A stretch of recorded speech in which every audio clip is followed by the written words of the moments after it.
credit to Mike Tomlin for giving his team what it needed. All right, welcome into the Breer Report for October the 22nd. Week 7 is in the books, and it was a wild Sunday in the NFL. Less so on Monday, although we did have one game of the two come down to the wire. We're going to start this week with the NFC North, and the biggest game of the weekend, arguably, that took place in Minneapolis, and what it says about the division and what Sunday says about that division in general. I am so impressed with the Detroit Lions, and it goes beyond just that they won the game, that they went into Minnesota and established themselves as the clear favorite in the NFC North going forward. It's the circumstances. It's what happened at the beginning of the game. And I'm going to take this back to a conversation I had with Dan Campbell right after they traded for Jared Goff in 2021. That, of course, was part of the Matthew Stafford trade. And if you remember, Jared Goff was seen as a salary dump in that move. And most people felt like the Lions wound up getting a better haul of draft picks because they were willing to take on the contract of Jared Goff. Now, Brad Holmes and Dan Campbell would tell you, they'd swear to you, they'd swear up and down that Jared Goff was never a salary dump. They would have told you that back then. It sounded like lip service. Now I think we're seeing some of the things match up with not just Goff, but the team and where the Lions were and what they were trying to establish back then. There was obviously the connection at the time between Brad Holmes, the team's general manager, who had come from Los Angeles, and Goff. They were together with the Rams, but Campbell didn't really have a real link to Goff. And really the reasoning for Campbell liking Goff went beyond just his talent and went back to the 2018 NFC title game, the Rams and the Saints in the Superdome. Anybody who's been in the Superdome for a big game knows what it's like in that environment. Loud, nasty, almost like a violent environment. A very, very tough place to play. Dan Campbell at the time was the assistant head coach with the Saints under Sean Payton. Jared Goff was the quarterback of the Rams. And Campbell noticed, even though he was coaching not against the Rams offense, but against the Rams defense, because he's the tight ends coach, how coolly and calmly Goff handled that environment, went into that environment, and ripped the Saints' hearts out. And that was a really good Saints team, a really good Saints defense with guys like Marshawn Lattimore and Marcus Williams and Cam Jordan and Demario Davis in the prime of their career. And Goff was able to go into what was a really, really difficult spot, really difficult environment in his second year as an NFL player and take the Rams out of that environment into a Super Bowl. And so where does that relate to what's going on right now? Well, I think it was the same sort of thing we saw on Sunday, where the Lions fell behind 10-0. Just about everything that could go wrong did go wrong. There was a fake punt that didn't work. Aaron Jones broke off a long run on the Lions defense. That place got very, very loud. It probably felt to a lot of Lions people like the roof was about to cave in on US Bank Stadium. And having that steady hand at quarterback, having a guy like Jared Goff at quarterback, who again is now a more experienced version of that kid who went into New Orleans and ripped the Saints' hearts out, means everything for a team. And he's a tone setter for the Lions. He, I think, is a very real MVP candidate, and he was able to guide them back in that game. And the Lions showed that they can win a lot of different ways in this game. We saw the run from Jahmyr Gibbs. We've seen what David Montgomery can do. The defense actually held up pretty well after falling behind 10-0. Brian Branch looks like a first-team All-Pro in the defensive backfield. Yes, they still have to find a way to replace the production that Aiden Hutchinson gave them. But all the way around, they looked like one of the best teams in the league after they falling behind against the Vikings. I don't think that this game's any indictment on the Vikings. They're still a very, very difficult defense to go against. And, we've seen what Sam Darnold looks like in their offense. They've hit some bumps more recently offensively, but I still think a lot of that Vikings team, is very much positioned to stay in the race and to keep up with the Lions and to play important games in terms of, trying to win the division title in December and January. And the Packers are right there too with how they played in holding C.J. Stroud to less than 90 yards. Jeff Hafley doing a fantastic job with that defense, getting more out of veteran players like Rashawn Gary and Jair Alexander that have been there for a while. Jordan Love, on not his best day, makes a handful of just huge throws.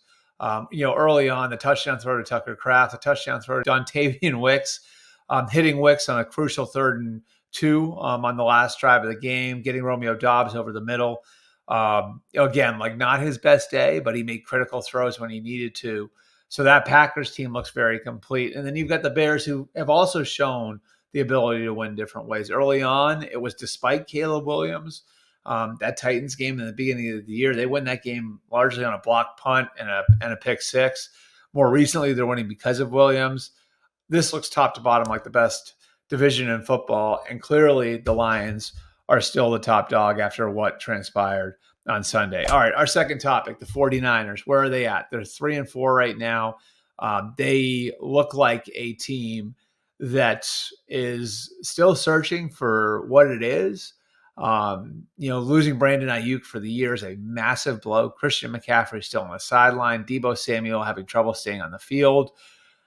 All the way around, after the way they played against a Chiefs team that's also wounded was, I would say, concerning.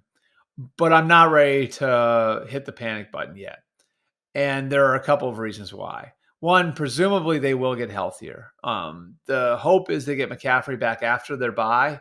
Now, the Achilles tendonitis is something that is not exactly the best circumstance to be dealing with an older running back. But there is some hope in that it hasn't flared up as they've started ramping back up. Deebo Samuel presumably will continue to be a big part of the picture. Ricky Pearsall is back on the field now. They've still got Nick Bosa and Fred Warner. The hope is Nick Sorensen, as their new defensive coordinator, continues to grow in the role. They'll get Dre Greenlaw back. I'm not concerned about the talent on the Niners roster. I still think it's good enough. I also think the division being where it's at, like this is almost the opposite of the NFC North, where the division I think helps them out. The Cardinals won last night, and the Cardinals look like they're going to be a good competitive team like they were last year. But I don't know that they're yet. The Rams have dealt with a million injuries, and the Seahawks are still working through the transition from Pete Carroll to Mike McDonald. So 10, 11 wins could wind up being enough to take the NFC West. And I think the Niners can easily get there. And if they get there and they have some semblance of health in January, they're a very dangerous team going into the playoffs. And I think it's going to be good for them, too, to have to lean on Brock Purdy a little bit more for two different reasons. Number one, it gives them a clean assessment going into an offseason when they're going to have to make a decision on whether or not to extend him. And then it's also going to force some growth to the team in other areas. Finally, our third topic, and this is a two-way topic because I think maybe the most intriguing game, not the best game, but maybe the most intriguing game of Sunday was the Sunday nighter between the Jets and the Steelers, and it's because of the spots those two teams are in. You see on one side a Steelers team that at 4-2 has played well in a lot of areas, transitioning from Justin Fields to Russell Wilson at quarterback, a decision that did not go over well in some corners of that building. And then you have the Jets, who have now pulled multiple levers. They pulled the fire our coach lever. They pulled the trade for a star lever. And I think the questions for the Jets going forward are very big ones. So let's start with the Steelers. I think my big takeaway from the way the Steelers played is credit to Mike Tomlin for giving his team what it needed. And I'll include myself on this, I think a lot of us out there saw this decision as a peculiar one. I don't think Russell Wilson had done much on the practice field in the summer or coming back from the calf injury over the last couple of weeks, where people in that building were saying, yes, we have to put Russell Wilson in. Justin Fields had given them a good level of play. Justin Fields is loved in that building. And they feel like they can still get more out of Justin Fields. Like he was on his way up when he came out of the lineup. The way he led the comeback against the Colts was a good example of his growth, even though they didn't win that game. So the decision, again, to go to Russell Wilson was, I think, met with some arched eyebrows in the Steelers building. It's a good example of why Mike Tomlin is who he is, having the strength in his conviction to give this a shot.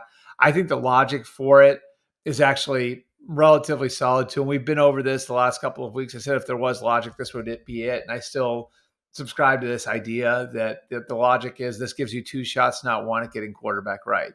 If Russell Wilson takes a turn the wrong way, you can always go back to Justin Fields. If you had stuck with Justin Fields, it would have been harder to pull Justin Fields out of there and have Russell Wilson still in reserve and put him back there. In fact, I think if you had decided just to go with Fields, you would have had to have a discussion of whether or not you keep Russell Wilson on the roster as a backup.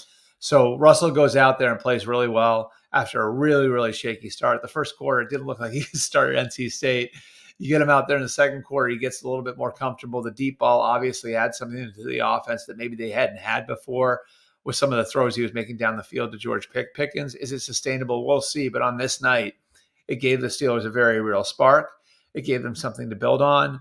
And now it'll be interesting to see where they go from here. But again, they still have that Justin Fields lever if they want to pull it. So I like where the Steelers are coming out of this because while they don't have an all-pro answer at quarterback, they do have 2 options going forward. And the one they're going to be leaning on right now is Russell Wilson. If it works out, great. If it doesn't, again, they can always go back to Justin Fields, who's been the ultimate pro through this. As for the Jets, and speaking of levers, I don't know what lever they pull now.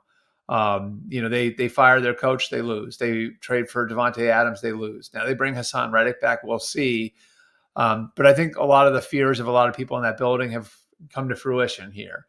The reason the locker room looked at the firing of Robert Saleh as a weird one is because they didn't really understand what it was going to do for the team in the here and the now. And that's what firing a coach in the moment is about, if you're going to do that in season.